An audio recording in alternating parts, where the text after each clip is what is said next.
సైకిల్లో పోతున్న ప్రతిసారి ప్రతి షాప్ దగ్గర ప్రతి పెట్రోల్ బంక్ దగ్గర నేను ఒకటైతే గమనిస్తున్నాను. చాలా వరకు చాలామంది కూర్చొని ఒక పేపర్ లాగైతే అమ్ముతూ ఉన్నారు. నాకు డౌట్ వచ్చి ఒకసారి అడిగాను అది ఏంది అని. ఒకసారి మీకు చూపిస్తాను చూడండి. ప్రతి పెట్రోల్ బంక్ అండి, ప్రతి షాపింగ్ మాల్, ప్రతి దగ్గర అయితే ఈ విధంగా ఒక పర్సన్ అయితే ఈ కొన్ని పేపర్స్ అయితే పెట్టుకొని కొన్ని టికెట్స్ అయితే అమ్ముతూ ఉంటారు.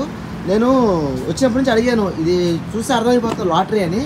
దిస్ ఈజ్ లాటరీ, యా ఇది లాటరీ అని చూస్తే అయితే అర్థమైపోతుంది. కానీ ఎలా ఇది నేను ఒకవేళ తీసుకుంటారు గెలిచిన వాళ్ళు ఎలా అంటే అతను అడిగాను.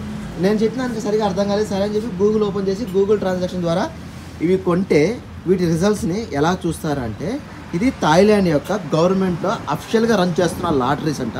దీనికంటూ థాయిలాండ్లో ఒక వెబ్సైట్ ఉంది, ఒక యాప్ అయితే ఉంది.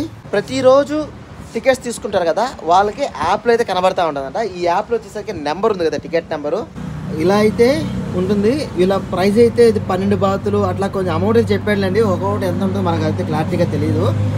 ఇవి చూసే కదా ఆరెంజ్ కలర్లో, ఈ ఆరెంజ్ కలర్లో ఉండేది ఓకే. ఈ టికెట్లో 6 మంది అంటే మొదటి విడతలో 6 మంది గెలుచుకొచ్చారు, 9 మంది అట్లాగా డిఫరెన్స్ ఉంది. ఇది కింద ఆరెంజ్ కలర్ కనపడుతుంది కదా, అది వచ్చేసరికి బార్ కోట్ 12 బాత్ 10 సాంగ్లాన్ అనేది నాకైతే అర్థం కాలేదు.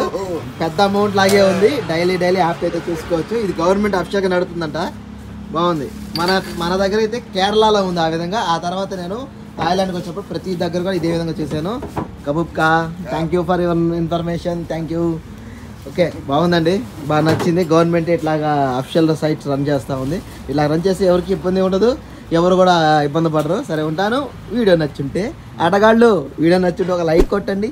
ఛానల్ ఇంకా సబ్స్క్రైబ్ చేసుకుంటే ఒక సబ్స్క్రైబ్ కొట్టేసి మీ సపోర్ట్ నాకు దొరుకుతుంది ఆశిస్తూ బాయ్.